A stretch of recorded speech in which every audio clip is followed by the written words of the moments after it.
Here's some history on His Girl Friday that you may not have known. His Girl Friday is adapted from a 1928 play entitled The Front Page. This was not the first time that The Front Page had been adapted for screen, but when it was in 1931, it was called The Front Page. In the original source material, Hildy Johnson was a man. So for His Girl Friday, they added a romance angle and they made Hildy a woman. Now, why did Hawks make such a big change? Well, reportedly, he had his secretary reading lines that were meant for Hildy Johnson, and he ended up liking it, more than he would if Hildy stayed a man, so he made the change. Now came the casting for Hildy. Rosalind Russell was not the first choice for Hildy Johnson. In fact, the only sure thing that Hawks knew going into this movie was that Cary Grant was going to play Walter Burns, but he had a little bit of a hard time casting Hildy Johnson. Now, Howard Hawks really wanted Carole Lombard in this role, but she was a freelancer at the time, and honestly, Columbia could not afford her. That was the bottom line. Several other noteworthy Hollywood actresses from this time were offered the role but turned it down,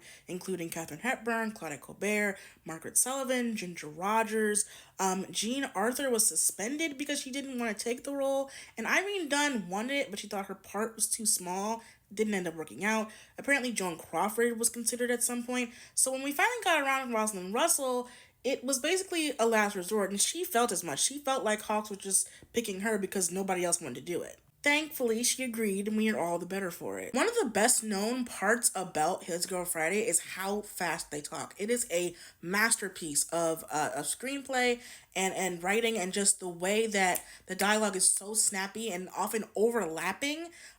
Each character at some point, multiple points, overlaps each other, and it all works. Howard Hawks set out to break the fastest dialogue record that the original Front Page adaptation in 1931 had set, and he did it with flying colors. His Girl Friday remains one of the fastest spoken movies of all time.